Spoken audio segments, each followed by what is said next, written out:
Hi guys, good morning. What today ta sa ubos among balay kay naamong kabaw.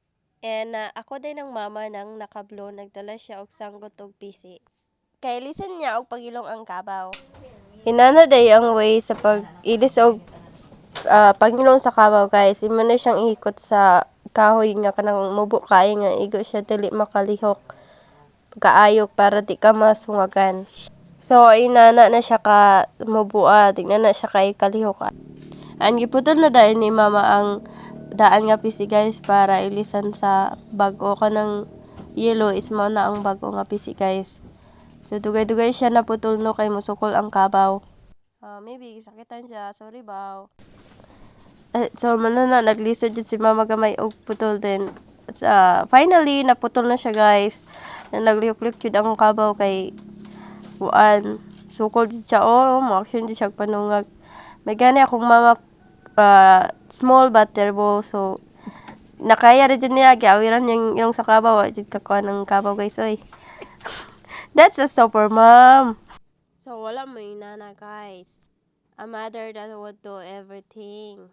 Guys, kana ako na nang gipas forward inana na siya ang process. So finally nataon na ni mama ang bag-o nga pangilong sa kabaw and supposed to be guys dapat ang lucky dyan magbuhat ani ang akong tang mangod na lalaki so timan mo salig si mama kay gamay pa man to siya so siya dyan kuan kay wala na may lain na mo tawad og pangilong guys kay delikado ba ni magkuan og kabaw kay manungag jud siya so dapat jud na lalaki jud dapat ang magkuan ani.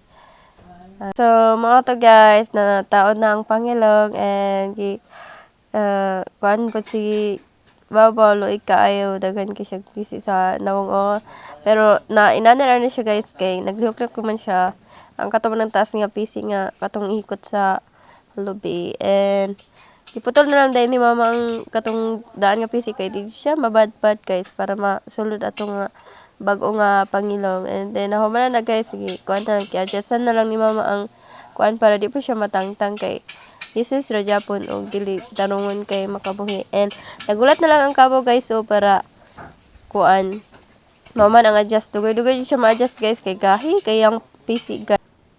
So nagtao si mama nagulat buton kay imong kabaw guys so nagulat ra pud siya kasama man si mama and gitangtang na ni mama ang katong mga PC nga daan sa iyang ulo guys para ma-finalize na kana sumala na yung final na hikot guys para di siya makabuhi na apod sa extra sa ulo kay dali raman ni makabuhi ning kabaw gud og magmanya and so mo na siya guys. So gidala na ni mama siya sa tunaan para kay kuan naman pud alas 10 na. So mora to guys. Bye.